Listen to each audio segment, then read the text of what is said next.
नमस्कार दोस्तों, आपका स्वागत है आपके अपने चैनल स्टडी वाइन्स ऑफिशियल पर। तो आज का हमारा टॉपिक है संविधान के महत्वपूर्ण अनुच्छेद।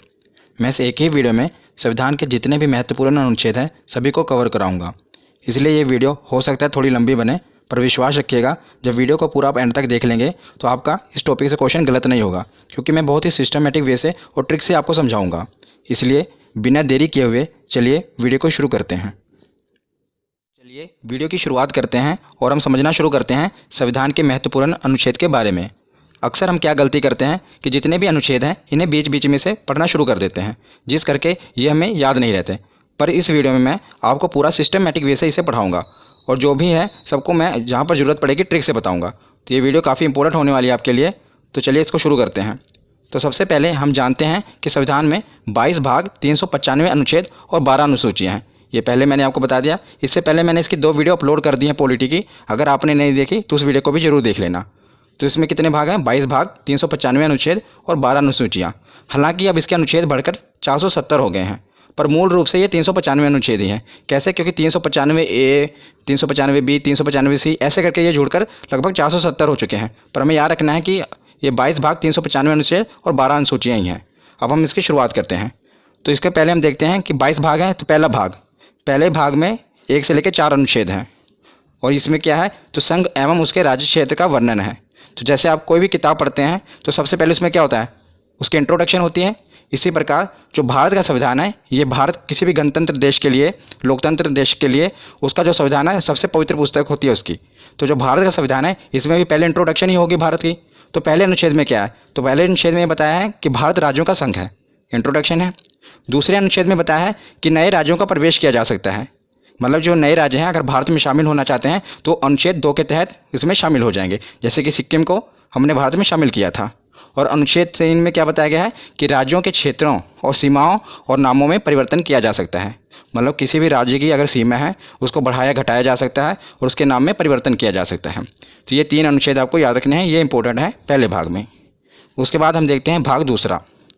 तो भाग दूसरा में 5 से लेकर 11 अनुच्छेद हैं, जिसमें नागरिकता का वर्णन है।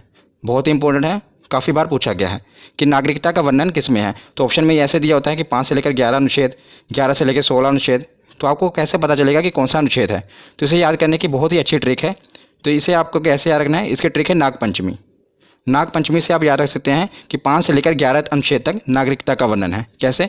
तो देखिए नागपंचमी का नाग यानी कि नागरिकता का वर्णन, और पंचमी, तो पंचमी मतलब कि 5 अनुच्छेद से ये शुरू है, 5वें अनुच्छेद से शुरू है ना नागरिकता का वर्णन, 5 से लेकर 11 तक। तो नागपंचमी से आप इसे याद रख सकते हैं कि नागपंचमी जब भी आपके दिमाग में आए तो नागरिकता का नाग और पंचमी मतलब कि 5 से शुरुआत हुई है। उसके बाद हम देखते हैं भाग तीसरा।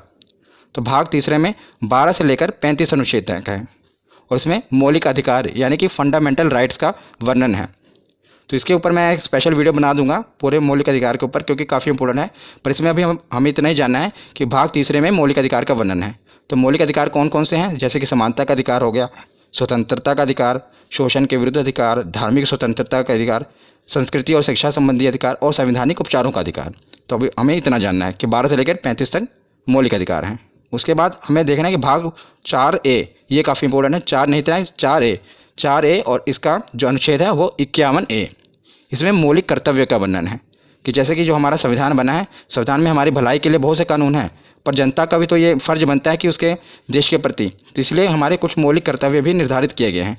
ये मैं कहाँ से ले गया है? तो ये स्रोत है जो है ये रूस से लिया गया है मौलिक कर्तव्य। मैंने आपको पिछली वीडियो में बताया था। जिसके रिलेटेड ये भी पूछा जाता है कि किसकी सिफारिश पर मौलिक कर्तव्य को संविधान में जोड़ा गया, क्योंकि इसे बाद में जोड़ा गया था।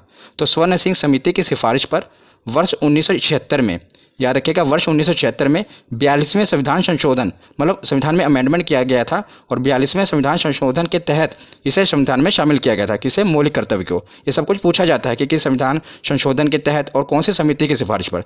तो स्वर्ण सिंह समिति थी और 42वां संविधान संशोधन था। तो 4A के बाद अब हम आगे देखते हैं भाग 5 और भाग 6। इसको साथ ही साथ याद करेंगे, क्योंकि साथ ही साथ इसको आप याद करोगे तो बहुत आसानी से याद हो जाएगा। मैं ट्रिक से आपको बताऊंगा। तो भाग 5 में है 52 से लेकर 151 अनुच्छेद और भाग 6 में है 152 से लेकर 237 अनुच्छेद। ये आपको नहीं भी पता होगा तो काम चल जाएगा, क्योंकि मेन क्या पूछा जाता है मैं आगे आपको बताता हूँ। तो भाग 5 में मेन नहीं है राष्ट्रपति के बारे में बताया गया है और भाग 6 में राज्यपाल, क्योंकि दोनों एक ही जैसे हैं। केंद्र में जो भूमिका राष्ट्रपति की होती है वही किसी भी राज्य में भूमिका राज्यपाल की होती है। इसलिए मैं इसको साथ साथ कवर कर रहा हूँ, क्योंकि इस तरह आप पढ़ेंगे तो ये आपको ज़्यादा देर तक याद रहेगा। तो राष्ट्रपति का सबसे ज़्यादा इंपॉर्टेंट अनुच्छेद 52, इतनी बार एग्जाम में पूछा गया, हर बार शिफ्ट में पूछा ही जाता है कि राष्ट्रपति का पद किस अनुच्छेद में वर्णन है, तो अनुच्छेद 52 में। तो इसको आप याद कैसे करेंगे, तो मैं इसको आपको याद करने का तरीका बताता हूँ। तो इसको याद करने की एक ट्रिक है, देखिए अगर आप कोई चीज़ इमेज से याद करते हैं ना तो वो आपके माइंड में ज़्यादा देर तक रहती है, सब कॉन्शियस माइंड में आपके बैठ जाती है और वो चीज़ आप ज़्यादा देर तक याद रख सकते हैं। इसलिए मैं आपको इसे इमेज से याद कराऊंगा। तो आप देख रहे हैं ना अनुच्छेद 52 है, इसी डिजिट से हमें याद होगा राष्ट्रपति पद के बारे में। देखिए जो ये दो देख रहे हैं ना, ये अब दो ऐसा लग रहा है जैसे किसी के आगे झुका हुआ है, गिड़गिड़ा रहा है। आगे आप देख रहे हैं ये 5 मतलब राष्ट्रपति। जब भी आपके दिमाग, क्योंकि जब भी आपको ये आएगा ना तो ऑप्शन ऐसे आएगा 52, ऑप्शन 53, 54, मतलब 7 वाले आएंगे और आपसे पूछा जाएगा कि राष्ट्रपति पद का वर्णन किस में है। तो आपको देखते ही पता लगना जाना चाहिए कि जो इसके आगे जो 2 है वो आपको ऐसा लग रहा है ना कि झुका हुआ है। और आपको पता है राष्ट्रपति के हाथ में बहुत पावर होती है, वो चाहे तो किसी की फांसी की सजा भी माफ़ कर सकता है। तो जो 2 है वो लग रहा है कि आगे उसके गिड़गिड़ा रहा है और माफ़ी मांग रहा है, और जो 5 है आपको देख रहे हैं ना बैठा हुआ है। तो इससे आप पता लगता है कि जो राष्ट्रपति का पद है अनुच्छेद 52 में, ये एक ट्रिक है जिससे आप इसको याद रख सकते हैं। उसके बाद देखते हैं अनुच्छेद 53। अनुच्छेद 53 में क्या है, राष्ट्रपति का पद है तो उसके पास शक्तियाँ भी होंगी और कार्य भी होंगे। तो अनुच्छेद 53 में शक्ति और कार्य का वर्णन है। उसके बाद देखते हैं अनुच्छेद 54 निर्वाचन। देखिए इसकी राइमिंग बैठी ना, 54 निर्वाचन। तो अनुच्छेद 54 में क्या है कि राष्ट्रपति का निर्वाचन कैसे किया जाना है, ये उसमें बताया गया है। और उसके साथ हम देखते हैं राज्यपाल का। तो राज्यपाल का भी आप साथ ही में याद करिएगा, बस इसमें क्या करना है, +1 जोड़ना है। तो जैसे 52 है, 52 में क्या हुआ 53, जो आपने 1 जोड़ा वो उसके आगे लगा देना है, क्योंकि राष्ट्रपति और राज्यपाल साथ ही साथ चलते हैं। इसीलिए 52 है, 52 में 1 जोड़ देना है, 53 के आगे आप 1 लगा देंगे, तो ये राज्यपाल का पद हो गया। और अनुच्छेद 53 में क्या था, शक्ति कार्य, तो इसका अनुच्छेद 154 में शक्ति कार्य, इसमें भी क्या करना है, 53 में 1 आपको जोड़ना है, 1 54 हो गया और वही 1 उसके आगे लगा देना है। उसके बाद इसमें 54 में निर्वाचन था, इसमें 55 में निर्वाचन है, 54 में आपको 1 जोड़ना है और वही 1 इसके आगे लगा देना है। तो इन तीनों से आप ये तीनों साथ साथ याद कर रहे हैं, देखा कितनी आसानी तरीके से। और ये सभी 6 के 6 पूछे जाते हैं, आप एक ट्रिक से सबको याद कर सकते हैं। बस आपको क्या करना है, जैसे आपको ये इमेज से याद रहेगा ना राष्ट्रपति पद के बारे में, तो आपको पता हो कि राष्ट्रपति का पद है 52 पे, तो आगे उसकी शक्ति है, उसके बाद निर्वाचन है। तो 52 में आपने 1 जोड़ा, कितना हुआ 53, जो आपने 1 जोड़ा वो उसके आगे लगा देना 153, तो उसमें राज्यपाल का पद है, उसके आगे उसके शक्ति कार्य हैं, उसका निर्वाचन है। इससे आप दोनों याद रख सकते हैं। उसके बाद हम राष्ट्रपति के आगे देखते हैं कि निर्वाचन तो हो गया, और राष्ट्रपति को हटाया कैसे जाएगा, क्योंकि यह तो लोकतंत्र है, मतलब यहाँ पर कोई भी सिक्योर नहीं है, हर आदमी के पीछे कोई ना कोई बैठा है उसको हटाने के लिए। तो अब इसमें देखते हैं अनुच्छेद 61, ये भी काफ़ी बार पूछा गया है, महाभियोग। तो महाभियोग, इसके द्वारा राष्ट्रपति को उसके पद से हटाया जा सकता है, महाभियोग के द्वारा। महाभियोग के बारे में मैं आपको और भी बताता हूँ कि महाभियोग किसी भी सदन में लाया जा सकता है, चाहे राज्यसभा हो या लोकसभा हो। और महाभियोग लाने से 14 दिन पहले राष्ट्रपति को सूचित करना पड़ता है, मतलब जब भी महाभियोग लाना है उसे 14 दिन पहले राष्ट्रपति को यह सूचित करना पड़ता है कि भाई साहब आप पे महाभियोग लगने वाला है। तो अनुच्छेद 61 के बाद अब हम देखते हैं अनुच्छेद 72, ये भी काफ़ी बार पूछा गया है, क्षमादान। मैंने आपको बताया ना कि राष्ट्रपति के पास ये पावर होती है कि वो किसी को भी क्षमा कर सकता है। तो इसको भी आप कैसे याद करेंगे, बस दो से आपको बस यही इमेज आनी चाहिए कि जो 2 है वो झुका हुआ है और गिड़गिड़ा रहा है, 7 आप देख रहे हैं राष्ट्रपति खड़ा हुआ है, राष्ट्रपति के आगे वो गिड़गिड़ा रहा है कि मुझे क्षमा कर दो, तो इससे आप याद रख सकते हैं क्षमादान। 52 कैसे पता लगता है कि 2, तो आपको पता है कि 2 है आगे, तो मतलब राष्ट्रपति से रिलेटेड है, और उस पर 5 बैठा हुआ है, तो ये राष्ट्रपति का पद है, वो राष्ट्रपति को बैठाया गया है। और 72 में वो खड़ा हुआ है और उसके सामने 2 गिड़गिड़ा रहा है कि मुझे क्षमा कर दो, तो इससे आप नंबरों से खेल सकते हैं।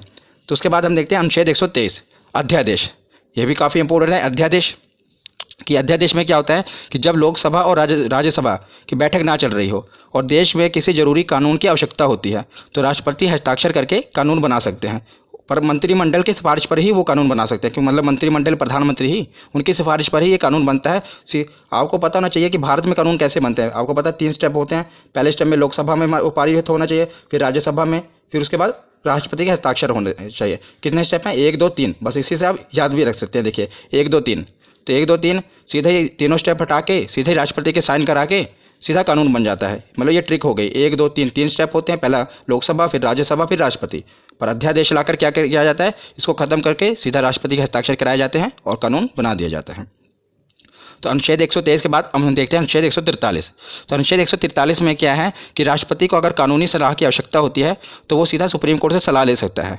पर आपको यह भी याद रखना है क्योंकि ये क्वेश्चन पूछा गया कि अगर वो सलाह देते हैं तो क्या वो मानने के लिए बाध्य है राष्ट्रपति, तो आपको ये याद रखना है कि वो बाध्य नहीं है। वो मतलब सुझाव ले सकते हैं, पर ये नहीं है अगर उन्होंने कोई सजेशन दे दी सुप्रीम कोर्ट ने तो राष्ट्रपति उस पर बाध्य नहीं है, वो चाहे तो माने या चाहे तो ना माने। तो आपको याद रखना है 143।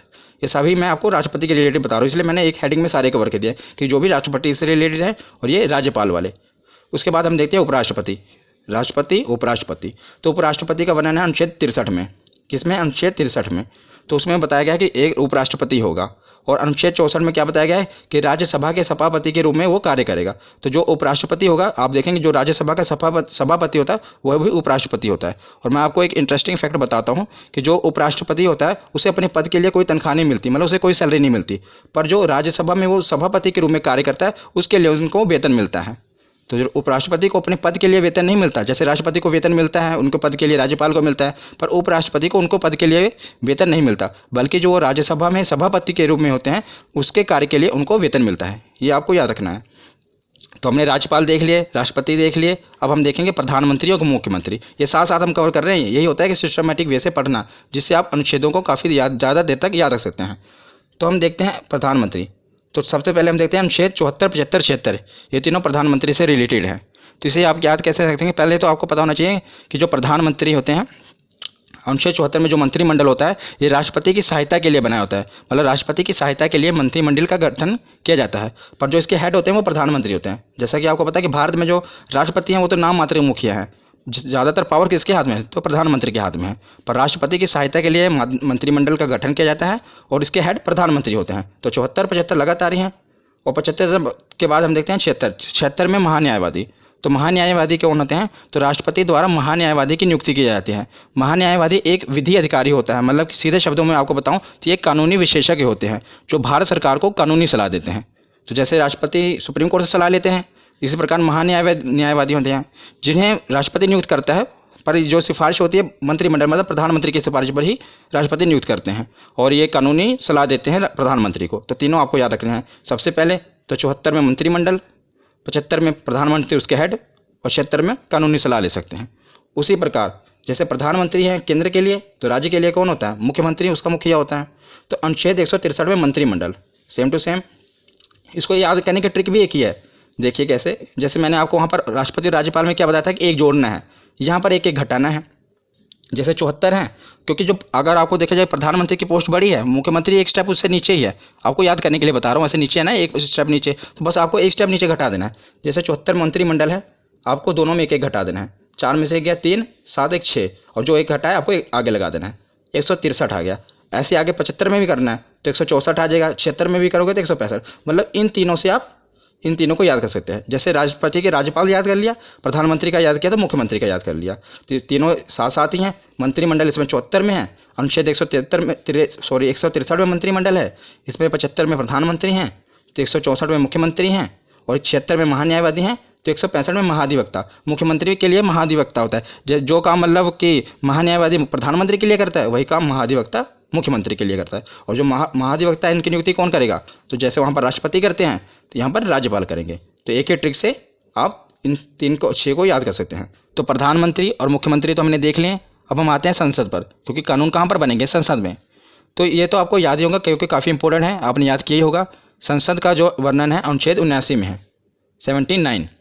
और उसके बाद 80 और 81 लगातार ही है, राज्यसभा और लोकसभा। तो कई बार क्या होता है, हम इनके क्रम में मिस्टेक कर देते हैं। कई बार हम भूल जाते हैं कि 80 में लोकसभा आएगा या राज्यसभा आएगा। तो इसे याद करना बहुत ही सरल है और इसकी ट्रिक भी सरल है। सा से पहले संसद आएगा, रा से राज्यसभा, ला से लोकसभा, सरल। तो आप इसके क्रम को याद रख सकते हैं। पहले संसद आएगा, फिर राज्यसभा आएगा, फिर लोकसभा आएगा। ये तो केंद्र के लिए होगा। उसी प्रकार राज्य में भी है। तो जैसे केंद्र में बोला संसद है, उसी प्रकार राज्य में है विधानमंडल। मतलब राज्य में कोई कानून बनाना होता है तो विधानमंडल के तहत बनता है।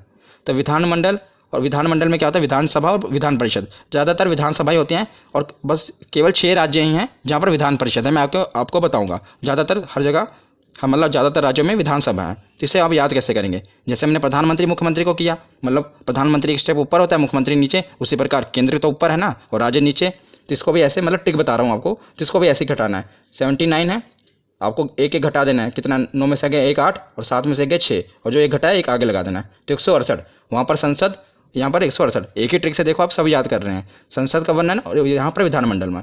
उसके बाद हम देखते हैं लोकसभा। तो लोकसभा 81 है, 81 में भी आपको 11 घटा देना है। 1 में 1 गया 0, 8 में से गया 7, और आगे एक जो घटा है लगा देना है 170। तो वहाँ पर लोकसभा और यहाँ पर विधानसभा, इसको भी आप याद कर सकते हैं। तो विधानसभा के बाद ये है विधान परिषद। ये मतलब हर जगह नहीं है, सिर्फ केवल 6 राज्यों में है। तो 6 राज्यों में है। ये भी कई बार पूछ लिया जाता है कि बताओ कि विधान परिषद किन किन राज्यों में है। तो इसकी भी एक ट्रिक है, इसकी ट्रिक है टीबी, जुकाम। क्या? टीबी और जुकाम। इससे आप याद रख सकते हैं कि कहाँ कहाँ पर विधान परिषद है। टी से जैसे हो गया तेलंगाना, बी से हो गया बिहार, तेलंगाना और बिहार। जे से जम्मू कश्मीर। तो ये जम्मू कश्मीर पहले था, लेकिन अब जब से ये केंद्र शासित प्रदेश बन गया है तो यहाँ पर विधान परिषद खत्म कर दी गई है। और ये पूछा जाता है कि किस राज्य में विधान परिषद खत्म कर दिया गया है, तो याद रखिएगा अब तो केंद्र शासित बन गया ना, तो जम्मू कश्मीर। तो ये आप ट्रिक है, इसलिए मैंने आपको पूरा बता दिया, पर आपको ये भी याद होना चाहिए कि जे अब खत्म हो चुका है। यू से उत्तर प्रदेश, के से कर्नाटक, ए से आंध्र प्रदेश और एम से महाराष्ट्र। आंध्र प्रदेश भी अब जो है अपनी विधानसभा में उसने ये प्रस्ताव पारित किया है कि हमारे यहाँ विधान परिषद को ख़त्म कर दिया जाए, पर अभी वर्तमान में ख़त्म नहीं हुई है। तो कि 6 राज्यों में अभी भी है, पहले तेलंगाना, बी से बिहार, जम्मू कश्मीर ख़त्म हो गया, तो 1, 2, यू से उत्तर प्रदेश 3, के से कर्नाटक 4, ए से आंध्र प्रदेश 5 और एम से महाराष्ट्र 6। तो मैंने आपको विधान परिषद भी बता दिए क्योंकि ये भी पूछे जाते हैं। तो हमने संसद को भी कवर कर लिया ट्रिक से, और विधानमंडल, विधानसभा और विधान परिषद को भी कवर कर लिया। तो संसद के कुछ और भी अनुच्छेद हैं जो पूछे जाते हैं, मैंने साथ ही कवर कर दिए, उसे भी देख लेते हैं। तो हम आते हैं अनुच्छेद 100 पे। कई बार पूछा गया अनुच्छेद 100 में किसका वर्णन है? निर्णायक मत। निर्णायक मत क्या होता है कि मतलब कि अगर यदि लोकसभा में किसी मुद्दे पर वोटिंग हो रही है और जो वोटिंग है वो बराबर हो जाए, यानी कि निर्णय ना हो पा रहा हो, तो उस समय क्या होता है कि अध्यक्ष महोदय अपना निर्णायक मत देंगे। तो अध्यक्ष महोदय जिस पे अपना मत दे देंगे उसे ही पारित कर लिया जाएगा। मान लीजिए कि वहाँ के पक्ष में अपनी वोट दे रहे हैं तो कानून को पारित कर दिया जाएगा, ना के पक्ष में अपनी वोट दे रहे हैं तो कानून को पारित नहीं किया जाएगा। मतलब जबकि इसको याद रखना भी आसान है। देखिए 100 है ना, मतलब जब भी 50-50 बात आ जाए कि ना कानून का निर्णय ना हो पा रहा, 50-50 बात आ जाए, 50-50 100 होते हैं, तो एक वोट जो वहाँ पर अध्यक्ष महोदय हैं उनका निर्णायक मत माना जाएगा। तो अनुच्छेद 100 में निर्णायक मत का वर्णन है। 100 के बाद देखते हैं अनुच्छेद 108। तो अनुच्छेद 108 में संयुक्त अधिवेशन। अधिवेशन कब बुलाया जाता है मैं आपको बताता हूँ। मान लीजिए लोकसभा में कोई चीज़ पे बिल पर बहस चल रही है और कोई निर्णय नहीं लिया जा पा रहा है, तो क्या किया जाता है कि लोकसभा में बिल अटका पड़ा है और राज्यसभा में भी अभी पहुंचा नहीं, तो लोकसभा और राज्यसभा की दोनों की संयुक्त अधिवेशन बुलाया जाता है। ये राष्ट्रपति बुलाते हैं जब वो बहुत ही मतलब जरूरी हो कानून बनाना, तो लोकसभा और राज्यसभा दोनों को बुलाया जाता है, इसलिए संयुक्त अधिवेशन किसमें है? 108 में। उसके बाद देखते हैं अनुच्छेद 110 और अनुच्छेद 117 दोनों आपको याद रखने हैं। 110 में धन अधिवेशन और 117 में वित्त विधेयक। इसको धन विधेयक भी कहते हैं, धन विधेयक और वित्त विधेयक। ये काफ़ी कन्फ्यूजिंग है, धन विधेयक और वित्त विधेयक कई बार पूछे गए हैं। मतलब इसका पूछा क्या जाता है, इसकी डेफिनेशन पूछी जाती है, इसमें होता क्या है ये भी पूछा जाता है कि 10 में क्या है। पहले तो आप याद रखते हैं 10 और धन, 10 और धन। 110 में धन अधिवेशन और 117 में विधेयक, धन विधेयक और वित्त विधेयक। तो धन विधेयक क्या होता है, सरल भाषा में आपको बताता हूँ कि सरकार की धन लाने की प्रक्रिया को धन विधेयक कहते हैं। मतलब सरकार की धन जुटाने की प्रक्रिया को धन विधेयक कहते हैं और जुटाए हुए धन को विकास पर खर्च करने की प्रक्रिया को वित्त विधेयक कहते हैं। ये सरल शब्दों में है। और अब मैं आपको थोड़ा और इसको डिफाइन करूं तो जैसे आपको पता है विधेयक 2 प्रकार के होते हैं, धन विधेयक और वित्त विधेयक। धन विधेयक सबसे पहले लोकसभा में प्रस्तुत किया जाता है, ये आपको याद रखना है कि सबसे पहले से कहाँ प्रस्तुत किया जाता है, लोकसभा में प्रस्तुत किया जाता है। और धन विधेयक होता क्या है, जब सरकार को टैक्स से रिलेटेड कोई बिल लाना है, मतलब टैक्स घटाना है बढ़ाना है, तो उसे धन विधेयक कहेंगे। और सरकार को बोरोइंग यानी कि कर्ज लेना है, तो जो बिल होगा, जो कर्ज लेने के लिए जो बिल पेश किया जाएगा उसे धन विधेयक कहेंगे। मतलब धन जुटाना ही है ना, बोरोइंग करना, कर्ज लेना है।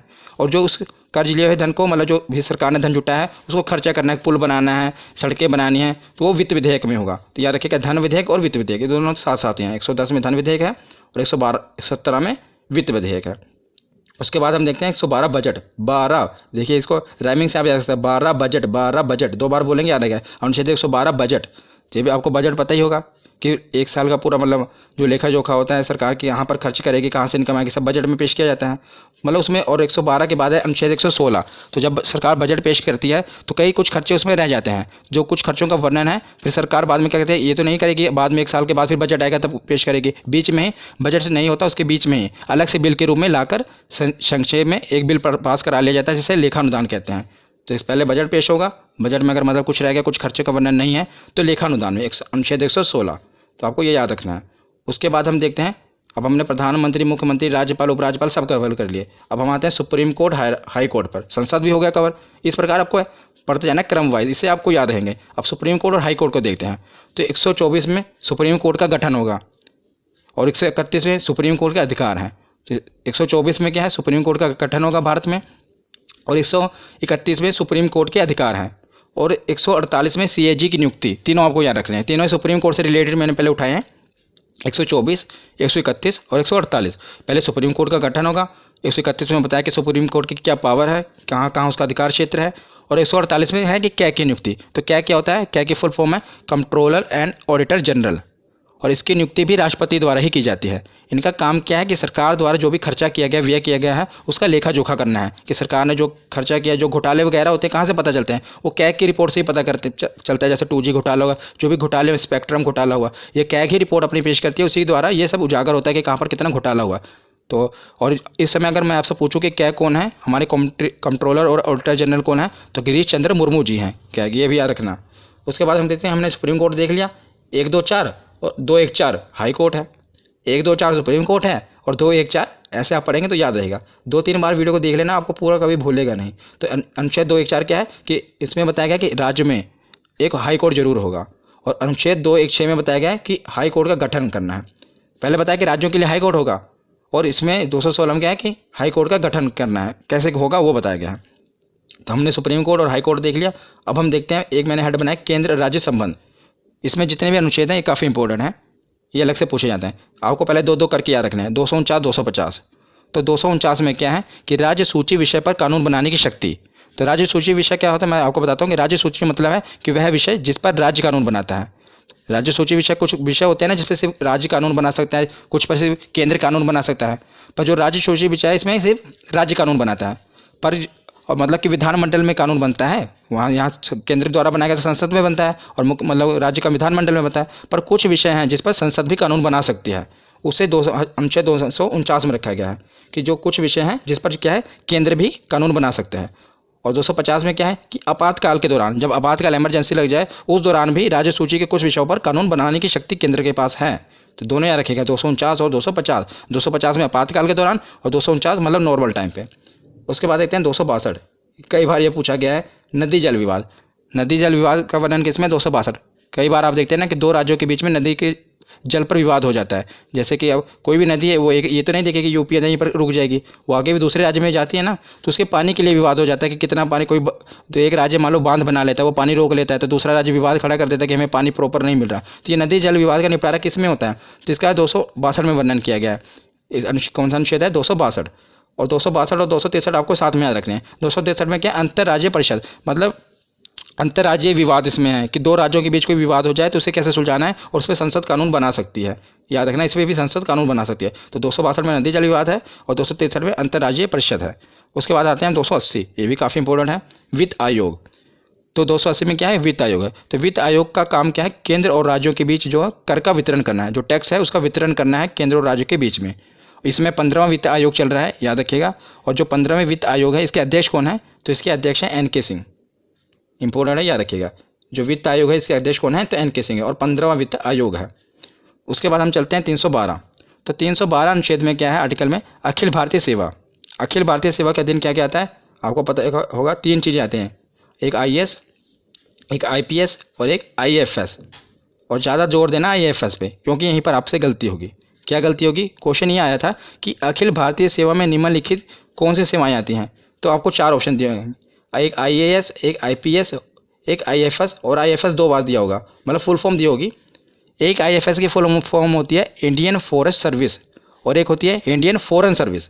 तो याद रखिएगा, जो ये वाला IAFS है उसमें है इंडियन फॉरेस्ट सर्विस, कौन सा, वन विभाग वाला। तो यह बहुत इंपॉर्टेंट है, क्वेश्चन भी पूछा गया, इसलिए मैं आपको बता रहा हूँ कि जो अखिल भारतीय सेवा में ये जो IAFS आ रहा है, ये इंडियन फॉरेस्ट सर्विस वाला है, ना कि फॉरेन सर्विस वाला, ये आप याद रखिएगा। उसके बाद आते हैं 315। तो संघ एवं राज्य के लिए लोक सेवा आयोग, मतलब कि जो UPSC के एग्जाम होते हैं, आपको पता नहीं UPSC का वर्णन किस में है, 315 में। राज्य संघ के लिए मतलब केंद्र के लिए, और राज्य के लिए PCS, कई राज्यों में इसका PSC भी कहा जाता है और PCS। तो इसका वर्णन कहाँ पर है, अनुच्छेद 315 में। 312 में अखिल भारतीय सेवा, जिसमें 3 सेवाएं आती हैं, और 315 में UPSC का। तो केंद्र और राज्य के बाद अब हम आते हैं, हमने संसद भी देख लिया, प्रधानमंत्री, मुख्यमंत्री सब कुछ हो गए। अब आते हैं निर्वाचन में, मतलब चुनाव भी तो होने जरूरी है, तभी तो सब चुने जाएंगे। तो निर्वाचन आयोग, तो अनुच्छेद 324 के तहत निर्वाचन आयोग का गठन किया गया, इलेक्शन कमीशन का, किसके तहत, 324। तो उसके बाद आते हैं राज्यभाषा, और अनुच्छेद 343 के तहत हिंदी हमारी राज्यभाषा है। याद रखिएगा, राज्यभाषा कहा है मैंने, राष्ट्रभाषा नहीं। अनुच्छेद 343 के तहत हिंदी जो हमारी है राज्यभाषा है, और कौन सी लिपि, तो देवनागरी लिपि है। उसके बाद ये है सबसे मोस्ट इंपॉर्टेंट, आपातकाल। हर बार पूछे जाते हैं एग्जाम में, और तीनों याद करने भी बहुत ही सरल हैं। 352, उसमें 4 जोड़ा 356, उसमें 4 जोड़ा 360, 52 4 56 4 60। तो 352 में क्या है, राष्ट्रीय आपातकाल। तो 352 में क्या है, राष्ट्रीय आपातकाल। जब देश में राष्ट्रीय आपातकाल कब लगता है, जब देश में दूसरे देश से युद्ध हो जाए और या कोई आंतरिक विद्रोह हो जाए, पूरे अपने भारत में देश में आंतरिक विद्रोह बड़े पैमाने पर हो जाए, तब राष्ट्रीय आपातकाल लगा दिया जाता है। इंदिरा गांधी के समय भी लगा था, इमरजेंसी लगी थी ना। तो जब देश में दूसरे देश से या तो युद्ध हो रहा हो, जैसे चाइना के साथ युद्ध हुआ, उस समय इमरजेंसी लगी थी, या पूरा आंतरिक विद्रोह हो गया हो बड़े पैमाने पर, तब राष्ट्रीय आपातकाल लगता है।